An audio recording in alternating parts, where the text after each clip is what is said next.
Well, we got 200 metres from the anchorage and the engine started overheating. And I have to say, it's probably the worst scooter. Beano doesn't work, there's no side mirrors, there's no way to indicate.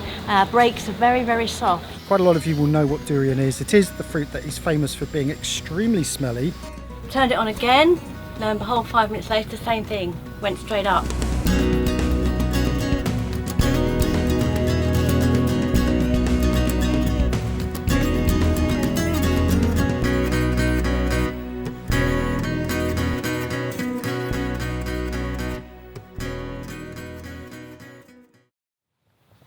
This is Jemaja, or as I like to call it, Jemagical, because it really is, I think, one of my most favourite spots that we've ever visited.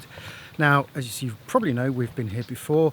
We were here 2 years ago and we covered the Anambas quite extensively in our vlog, so I want to try and avoid repeating the same as last time. So we're going to try and visit a few different places, get some different aspects of the surrounding area of the Anambas Islands. But specifically Jemaja, I don't really know what it is about this place, but it's just very, very comfortable. The anchorage is huge. It's a 2-mile beach that runs all the way down there, so plenty of room for lots of boats were that necessary. But of course, the Anambas aren't really visited that frequently by boats. I think at any one time you might have 20, maybe 30 at the most. And there's 3 boats out there at anchor at the moment, or at least foreign vessels, plenty of fishing boats.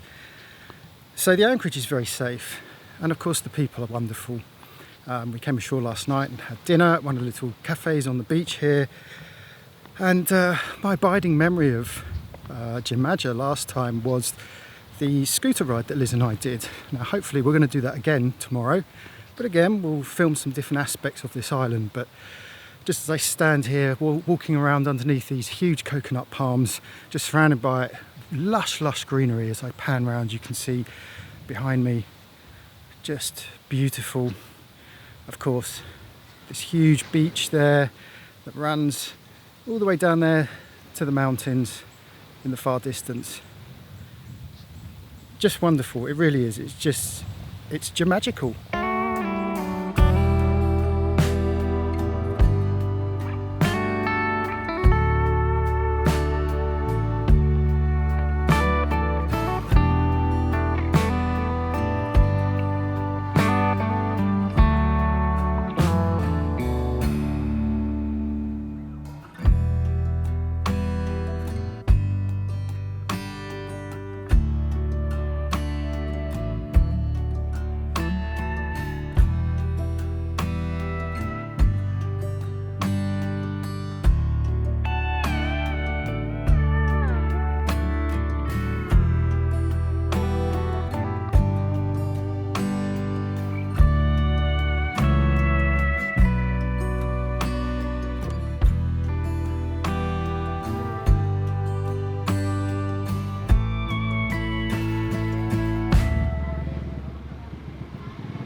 Hello.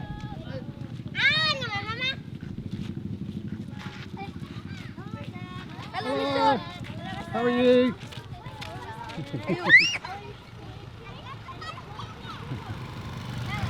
So the last couple of days and today as well is the Hari Raya celebration, and there are a lot of children out. Hello, hello, hello.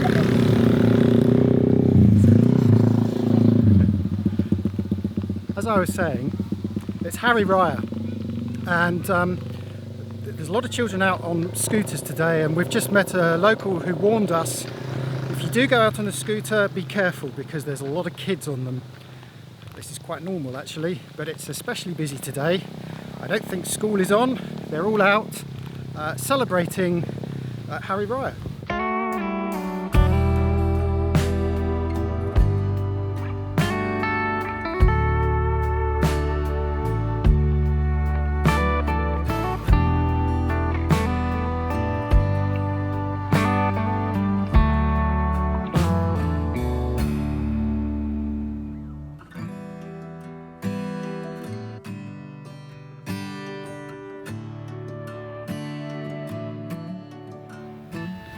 So a few weeks ago they had a festival, a Jemaja festival, which was really, I think it was aimed at the locals, but also at visiting yachts. Our friends Keith and Tylee aboard Just Dance, they were here for it. We missed it, unfortunately, a bit of a shame, but this is the remainder, I think, of that festival. They've put up these kind of beach hut shades. There's a few bamboo statues, I suppose you could call them, constructions on the beach. I guess they had bonfires and so on as well. But because of that, it means that you've got these lovely shaded little huts here.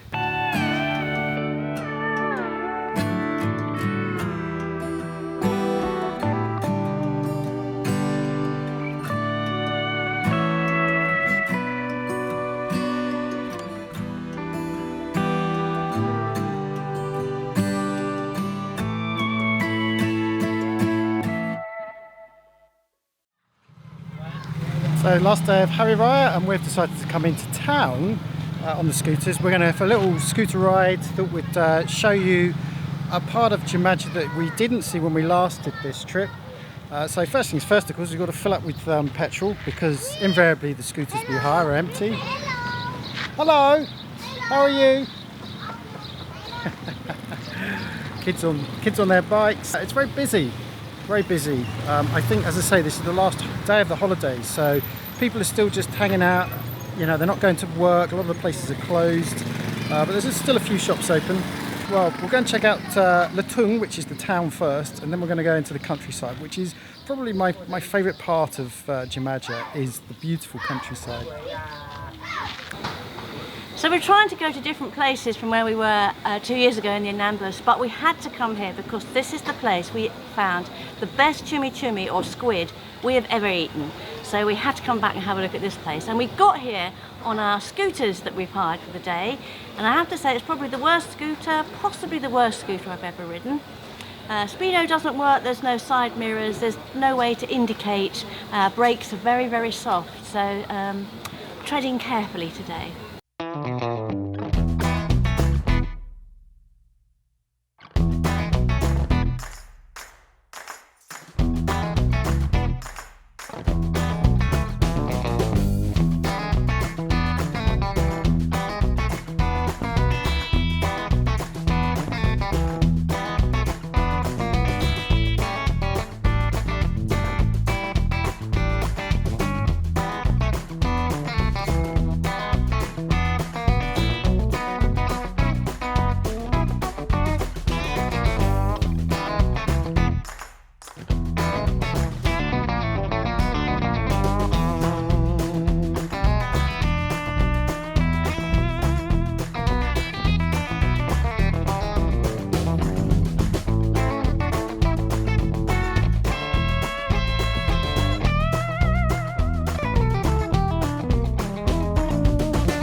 What is your name?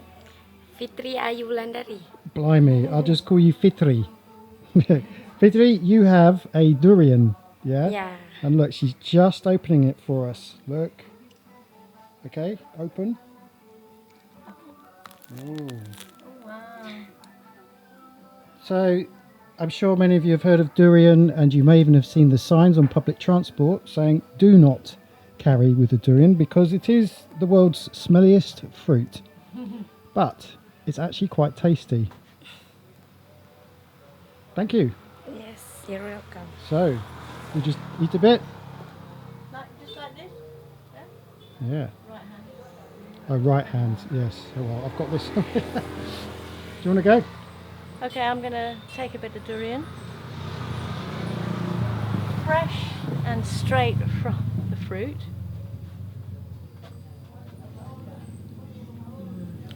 good. It's good. Creamy. Mmm. Yeah.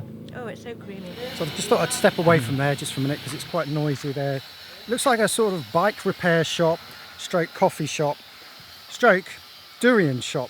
Now, we haven't really talked much about durian. Quite a lot of you will know what durian is. It is the fruit that is famous for being extremely smelly, so it is banned on a lot of public transport. But if you've never tried durian, I really do recommend it. It has a completely unique taste, so ignore the smell. The taste and texture is very creamy, but when you bite into it, there's an almost sort of alcoholic, like a liqueur, sort of very strong, sharp flavour to it, followed through with this custardy, creamy aftertaste. It's exquisite. It's a really, really good fruit. We've had it in ice cream. It makes very good ice cream. But how sweet of this girl to deliver us 2 baby durian from the local farm just over there.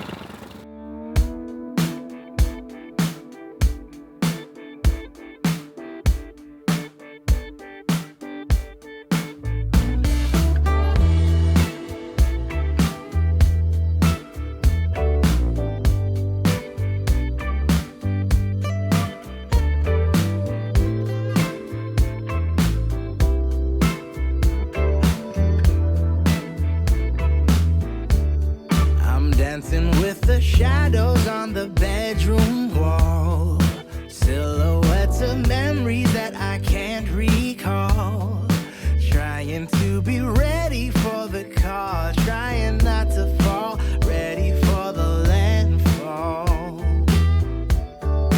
rolling way too slow to win this human race, gotta travel light through this desirable maze, the miles I leaving traces on my face, signs of falling grace, filling up the empty space.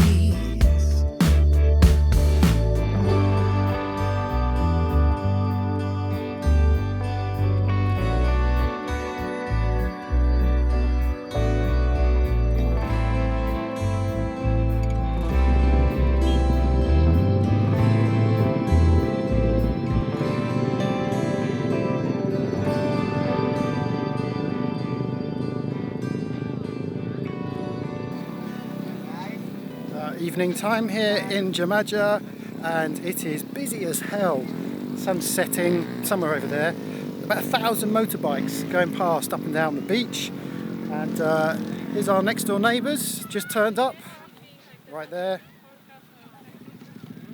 and a few people swimming around in the water, some grown men building sandcastles. How dare they?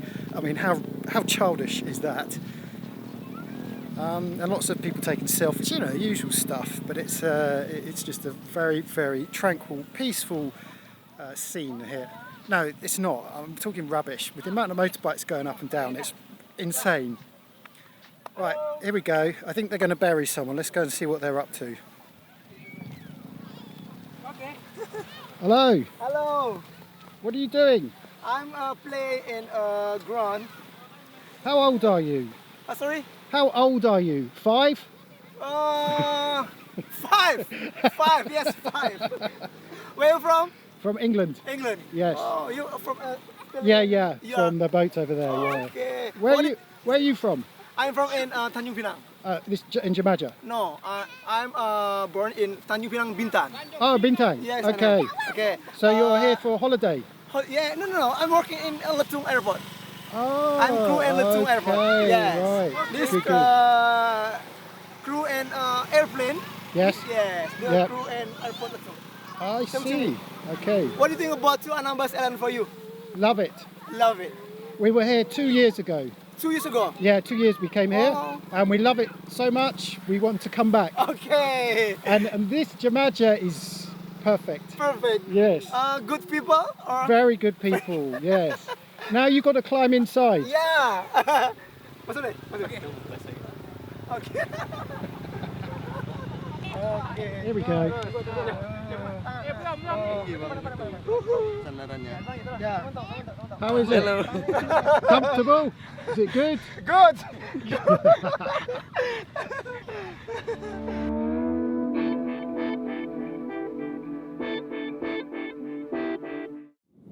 So for the last time we say goodbye to Jemaja. Probably never to return. I mean, you hear me say never, but really we're moving on from here. That's Liz on the windlass.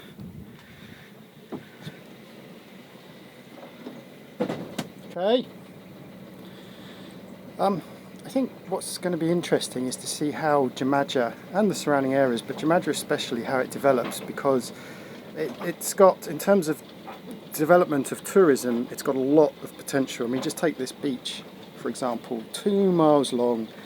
You can see in 10 years' time this full of resorts and hotels and beach cafes, more than what they have at the moment. So it'll be interesting to see how that develops. Obviously, from a very selfish point of view, it'd be great if it just stayed as it was, but that's really down to the local people, I guess. I think over the next few years you're going to see more and more people visiting the Anambas generally, and I think Jemaja especially is really going to be the jewel in the Anambas' eye.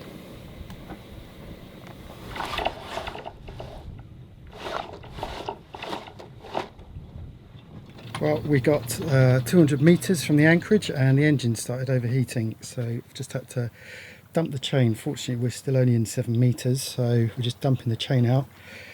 Going to have to wait for the engine to cool down and have a look to see what the problem is. Someone's got something to say about it. What do you think, Moo? What's the problem? So with the engine overheating, I figured, okay, water coolant. Now, although the engine's only been on for 10 minutes or 15 minutes, that's very hot. I have met people who have tried to open this thing and have ended up burning themselves quite seriously, so I don't want to open that. But the next thing I thought I'd do is go and have a look to follow the route of the water cooling system. Now it goes to our calorifier, and lo and behold, this pipe there, can you see that, had popped off. So obviously we've lost all our cooling water. It has drained out there. Now I wonder if perhaps this was the water leak problem that we had previously, which we actually ended up attributing to a loosely closed window, a hatch, port light rather. But maybe a lot of that water was actually this. Who knows? Anyway, at least we think that's the problem, so we can put that back on and fill it up. Turned it on again, lo and behold, 5 minutes later, same thing, went straight up. And it was at that stage we got Nigel called her out. But you carried on doing your tests. You tested to see if we needed a new impeller, which we didn't. And then you made the decision it was probably that what had happened is the original amount of top-up liquid we put in wasn't enough. And by the time it got through all the hoses, we needed to put more in. So you did that again. We waited, gave it a good half hour. It looked like the water was still where it should be. And we've just re-anchored and everything's fine. For people that don't understand, can you explain why that water in the heat exchanger goes to the calorifier? What's going on there? We use it to heat our water. So basically calorifier is a posh word for water heater, if you like. So we get nice hot water when the engine is running. The water that comes in is heated through the engine water, which is very hot. So the engine water then heats the plain water that we have in the tank. So effectively we've got 2 lots of fresh water. One is what we're putting in the heat exchanger and the radiator. Yeah, that remains there. Correct, and that goes through the hoses to the calorifier and around in a big circle. And that heats the water that's from our tanks, which is our fresh water from our freshwater tanks. And then the third water is the raw water that's taken in to cool the engine, which goes around the engine, heats up and is expelled through the exhaust at the back. Well, at least, so we got the boat all ready to go and we've stowed everything, so we're all ready. It's 2 o'clock in the afternoon. We're not going to go because we wouldn't have any kind of day left at the other end, so we'll go tomorrow morning when we've had our coffee and we feel like it, and then we'll be in a new place tomorrow, all being well.